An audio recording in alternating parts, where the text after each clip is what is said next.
this doesn't work. And if you want to use too many shortcuts, you will lose.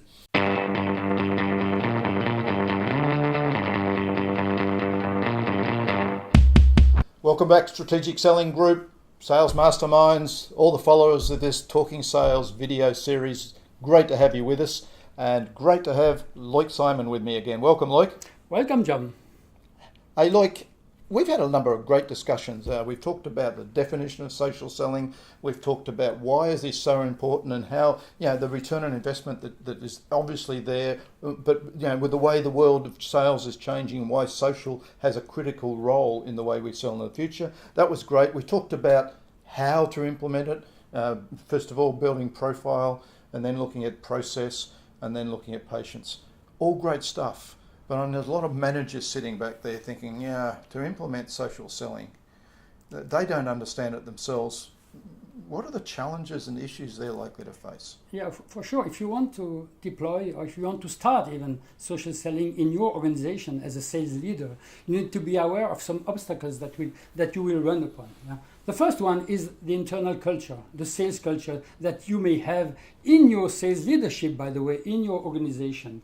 And this can be a no-go from a social selling perspective. In what way? It won't work if the sales directors, the sales managers, and all these people are much more focused on the usual way of doing.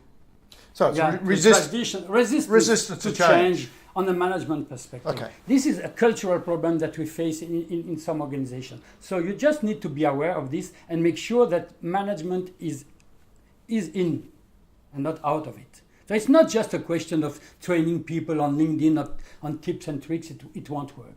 Yeah. My experience is a lot of people have put their toe in the water with social and mucked around with it, haven't got the results and said Absolutely. Social doesn't work. Yeah, because first of all, a cultural problem. Then a second problem is an education problem. People do not know how to do it. Yeah, and this is just important to deliver them the proper education. And the proper education is not a 2-day LinkedIn tips and tricks session. It's a transformation. So it has to be done in several days, months, even in a year. So it's not like just a small education issue. And then the third issue may be the wrong approach of social selling. And there are two misleading approaches in social selling. The first is to buy software products and think that by buying the software products you do social selling. For example, you would buy LinkedIn Sales Navigator and then you say, okay, I do social selling, my people have social selling, they have LinkedIn Sales Navigator. It's like buying a CRM package and it's going to fix all your sales process problems, right? Yeah, but this happens a lot in social selling, by the way. And the second happens a lot in CRM too. Yeah, absolutely. And then the second kind of wrong approach for me is to have the wrong objective. And the wrong objective is typically a marketing or communication objective. I want to have each and everybody to become an employee advocate, to become an advocate of my brand.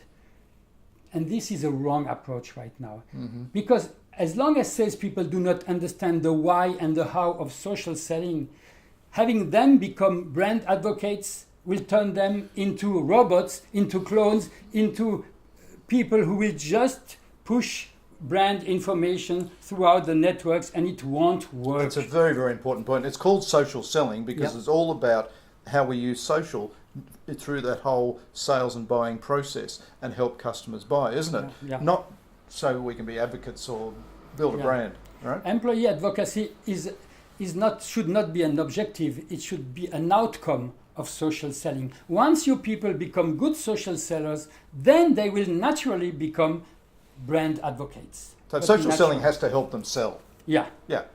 But you're not selling on social, but it helps us sell more effectively, and therefore that measure is more orders, more prospects, better sales pipeline. Yeah. They're all the good measures for whether we're selling on social effectively.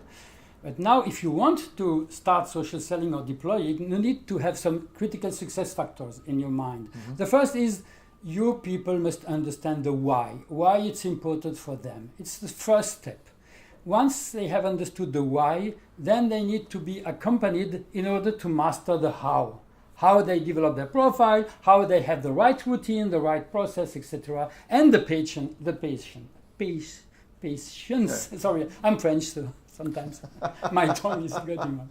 So, and then you need also to help them deliver the right type of written content. We discussed about writing. So marketing needs to step up and to bring additional support to sales reps so that they write better, so that they have the right kind of contents that they also can share, so that they also have the right information on leads and the right events, etc. So this alignment between marketing and sales is important. Absolutely and critical. Content is important.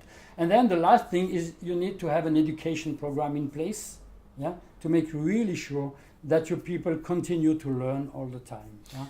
Now, one of the biggest issues I see is having management willing to empower their people, because they're going to empower them to build themselves as domain experts and build a brand out there. It won't be in conflict with the company brand, but a lot of executives, in my mind, are very reluctant to empower their people to build social brands and build social activity. Do you see that as a problem? I see it sometimes a problem, because in each innovation you have resistance like that. They would believe either that it is ridiculous to use social, or that it is dangerous for them to, so that their people become empowered. But what happens if they don't?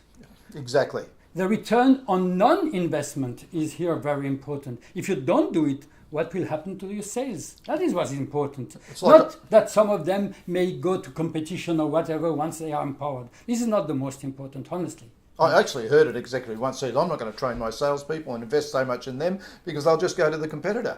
Yeah, and what happens if you don't do it? Crazy, that's the point. Crazy stuff. No. But the really, really important thing for social is to empower your people. Yeah, absolutely, absolutely. Okay, so bottom line message for management? Yeah, bottom line, you need to make sure that you have a real transformation program in place, and not just like a quick fix with having a 2 days LinkedIn education session or whatever, or just thinking that marketing can replace sales reps in content producing, in content sharing, etc. This doesn't work.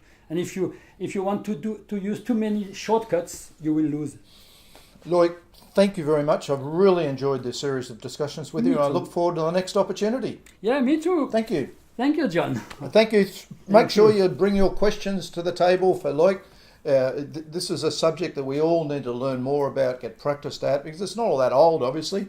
What was it? Facebook was only invented a few years back. 10 years or so, and LinkedIn as well. So it's new, and we're all learning as we go. So let's have a dialogue about it and learn from each other. Thank you very much. Have a great day.